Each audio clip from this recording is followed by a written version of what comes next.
सूर्यदेव। मैं हूं ओम एस रावल। हम जब भी अपने मन में सोचते हैं कि ये ब्रह्मांड का, ये यूनिवर्स की उत्पत्ति कैसे हुई, ये सर्जन कैसे हुआ, क्रिएशन कैसे हुआ, तब हम एक ही चीज सोचते हैं, बिग बैंग। जब भी बिग बैंग होता है तो हम पूछते हैं कि कहां पे विस्फोट हुआ, आवाज कहां से आई, धमाका कहां पे हुआ। और जब भी धमाके होते हैं तब हम दो चीज बोलते हैं कि ये धमाका सोल्जर्स ने किया या आतंकवादी ने किया। क्या ये धमाके से कितना नुकसान हुआ, कितना डैमेज हुआ, ये दो चीज हम बोलते हैं। तो ठीक है, बिग बैंग थियरी है क्या, वो हम समझते हैं। साइंटिस्ट कहते हैं कि एक स्पेस में पॉइंट था और वो पॉइंट में इनफाइनाइट टेम्परेचर था, इनफाइनाइट डेंसिटी थी और इनफाइनाइट डेसिमल, मतलब बहुत छोटा सा उसकी साइज थी, फिजिकल साइज उसकी बहुत छोटी थी, जो मैथमेटिकली अनवेरिफाइबल है, जो इनडिस्क्राइबेबल है, जो स्पेस और टाइम के कंसेप्ट से परे है। क्या उसको हम साइंटिफिक थियरी मानते हैं। और एक दिन वो पॉइंट में से अचानक ऑल ऑफ अ सडन, एकदम अचानक ऑल ऑफ अ सडन एक धमाका हुआ और वो धमाके में से हाइड्रोजन, हीलियम, लिथियम वो सारे आए। फिर 1 मिलियन ईयर्स के बाद वो कूल डाउन हुआ, फिर एटम हुआ और एक्सेट्रा, आप सब जानते ही हो। और कितने साइंटिस्ट लोग ऐसा कहते हैं कि हाँ, ये बिग बैंग थ्योरी में बहुत सारे फॉल्ट्स है, बहुत सारे इश्यूज है, बहुत सारे प्रॉब्लम्स है, लेकिन हमारे पास यही एक बेस्ट थियरी आप लोगों को वो दर्शाने के लिए, और इसलिए बिग बैंग थ्योरी इतनी पॉपुलर हो चुकी है।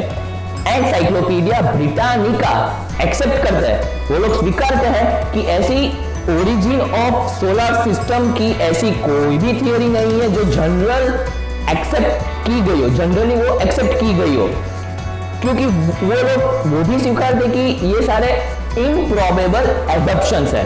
और ये जो इम्प्रॉबेबल हाईली एजम्पशंस है, उसी की वजह से जो एथिस्ट लोग होते हैं वो भगवान को स्वीकारने में ना कहते हैं। और वही साइंटिस्ट लोग, एथिस्ट लोग, हम जैसे रिलीजियनिस्ट को जो भगवान में मानते हैं, जो धर्म में जीते हैं, उन लोगों को सवाल करते हैं कि from where did God came from, कहां से आए भगवान। मैं उन लोगों को उन्हीं के तरीके से सवाल करता हूं कि from where that point came from. जो बिग बैंग थियरी में वो लोग जो पॉइंट की बातें करते हैं, वो पॉइंट कहां से आया। और रही बात उन लोगों के सवालों की कि भगवान कहां से आए, तो प्रभुपाद जी, इस्कॉन के फाउंडर आचार्य ऐसी भक्तिवेदांत स्वामी श्री प्रभुपाद बताते हैं कि एकदम अचानक ऑल ऑफ अ सडन ये कैसे हो सकता है, कुछ भी कुछ से कैसे कुछ हो सकता है। From nothing there is something, ऐसा सोचते साइंटिस्ट कि from nothing there is something. अरे इसको क्या हम साइंटिस्ट कह सकते हैं। और ऐसे साइंटिस्ट को नोबेल प्राइज मिलते हैं कि ऐसा सोचते हैं from nothing there is something. Prabhupada ji यहाँ पे फिर से उन लोगों को कहते हैं कि एक बिल्डिंग अचानक कैसे बन सकती है। उन लोगों को कहते हैं कि एक बिल्डिंग अचानक बना के दिखाओ। अरे एक बिल्डिंग को बनाने के लिए इंजीनियर चाहिए, डिजाइन इंजीनियर चाहिए, पूरी मैनेजमेंट की टीम चाहिए, एचआर चाहिए, बहुत सारे मशीन्स चाहिए, बहुत सारे लेबर्स चाहिए, इतना बड़ा टीम चाहिए एक छोटी सी बिल्डिंग को बनाने में। तो क्या इतना बड़ा ब्रह्मांड को बनाने में कोई नहीं, ऐसे ही हो गया। From nothing there is something, from nothing there is universe, from nothing there is creation, ऐसे ही सब कुछ हो गया। कोई तो होगा ना इतना बड़ा ब्रह्मांड को बनाने में। तो because there is big bang there is big brain, बड़ा दिमाग है किसी का, उसमें वो ब्रह्मांड को बनाने के लिए there is some supreme control. अच्छा ठीक है, तो वो लोग मानते हैं नहीं, हमने भगवान को नहीं देखा। अरे तो प्रभुपाद जी फिर से उन लोगों को तोड़ते हैं, उनकी डिबेट को तोड़ते हैं कि जब आप लोग माता के गर्भ में थे, क्या आप लोगों ने देखा था आपकी हाथ की साइज कितनी है, आपकी बॉडी की साइज कितनी है, आपके पाँव की साइज कितनी है? क्या आप लोगों को मालूम था? आप लोगों ने देखा कि मैं गर्भ में हूं? अगर नहीं देखा तो आप लोग ऐसे ही मान लोगे कि वैसे गर्भ में रहा बिना ऐसे ही मैं पैदा हो गया, ऐसे ही मेरा जन्म हो गया। अरे प्रभुपाद जी फिर से कहते हैं कि क्या आप लोगों ने अपने पिताजी को देखा था? हाँ, आप लोगों ने क्या आपके पिताजी को देखा था कि आप लोग लैब में टेस्टिंग करवाने के लिए गए थे कि मेरे पिताजी कौन है? गए थे क्या? नहीं, माता जी ने, उनकी मदर ने उनको बताया कि ये तुम्हारे पिताजी है और इसलिए वो माने। पहली बात कि हम इस आंखों से, हमारी आंखों से सब कुछ नहीं देख सकते। हमारी आंखों के पास ऐसी फैसिलिटी नहीं है कि हम सब कुछ देख पाए, और इसी की वजह से हमको सुनना पड़ता है ऑथोरिटी से, समझना पड़ता है ऑथोरिटी से, और उसी की वजह से छोटे छोटे बच्चों को स्कूल में भेजा जाता है। क्यों? क्योंकि उन लोगों ने ना एनिमल्स को देखा है, ना पशु पक्षी को देखा है। उन लोगों को समझाया जाता है इसको हम एनिमल कहते हैं, इसको हम बर्ड्स कहते हैं, इसको हम मैमल्स कहते हैं। उन लोगों ने तो नहीं देखा, लेकिन वो समझते हैं ना।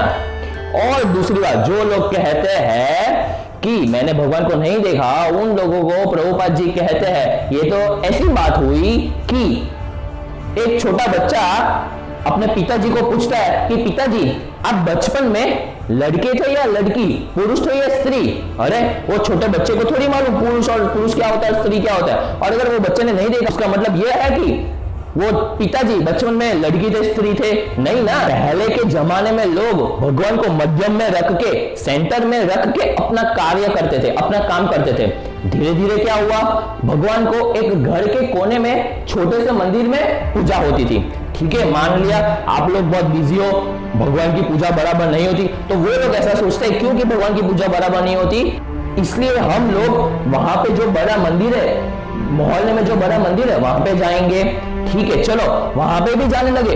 धीरे धीरे क्या हुआ, अभी मैं देख रहा हूं कि अभी क्या हो रहा है कि लोग स्कूटर पे जाते हैं, गाड़ी में जाते हैं और कहते हैं भगवान प्रणाम, मिलते हैं अभी, अरे दूसरे ही प्रणाम होने लगा। और धीरे धीरे सब लोग भगवान को भूलने लगे हैं। जहां जब भगवान को सब भूलने लगते हैं, वहां एनिमल किलिंग होता है, जानवरों की हत्या होती है। जहां गॉडलेस सिविलाइजेशन होता है, वहां पे एनिमल हत्या होगी ही, क्योंकि उन लोगों को स्पिरिचुअल नॉलेज नहीं है। और जहां जहां एनिमल्स किलिंग होता है, वहां पे एक डिवास्टेटिंग कैलेमिटीज आती है। ये बात भागवतम में, श्रीमद् भागवतम में 1.7.37 में बताई गई है कि जहां जहां एनिमल्स किलिंग होती है, वहां पे ये सारी डिवास्टेटिंग कैलेमिटीज आती है, जैसे कि फ्लड, सुनामी, अर्थक्वेक, और वहां जंग भी होती है, वॉर भी होती है। अरे हम लोगों को समझना चाहिए कि जो यूनिवर्स में, जो ब्रह्मांड में हम रह रहे हैं, उसमें अलग अलग प्रकार के जीव जंतु है, डिफरेंट टाइप्स ऑफ प्लांट्स है, डिफरेंट टाइप्स ऑफ एनिमल्स है, अलग अलग टाइप के मेडिसिन है।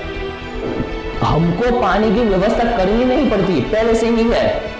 ये जो हमारी पृथ्वी जो घूम रही है, उसका ऑर्बिट एकदम कैलकुलेशन में है। क्या ये सब एकदम ऑल ऑफ अ सडन होता है, एकदम अचानक होता है? नहीं, there is a supreme control and that is called God, Krishna. लेकिन हमको समझना चाहिए कि there is a cause behind each action. Even Einstein भी कहते थे कि वो पहले मानते थे कि मैं एथिस्ट हूं, लेकिन बहुत सारे स्टडीज के बाद, बहुत सारे नेचुरल फिजिक्स लॉस को उन्होंने पढ़ा, उन्होंने समझा, उसके बाद वो कहते हैं कि ये कुछ एजम्पशंस नहीं, ये अनुमान नहीं है कि भगवान है या नहीं। उसमें मुझे थोड़ा सा सच भी लगता है कि वो आइंस्टाइन भी सोच में पड़ गए कि ये सारा चलता कैसा है, ये सारा हुआ कैसे, क्योंकि कुछ भी चीज ऑल ऑफ अ सडन और अचानक नहीं होता। मैं आप लोगों से विनती करता हूं कि इस वीडियो को शेयर करो। देखो, मैंने पहले भी बोला था कि मैं सब लोगों को इल्यूजन में से निकालना चाहता हूं, मैं ये अकेले नहीं कर सकता, इसलिए इस वीडियो को आप शेयर करो अपने व्हाट्सएप पे, अपने फेसबुक पे। कोई अच्छी बात शेयर करने से कुछ बुरा नहीं होता, इसलिए शेयर करो, विनती करता हूं। लाइक करो, बियॉन्ड इमेजिनेशन को सब्सक्राइब करो, और इस वीडियो को अंत तक देखने के लिए बहुत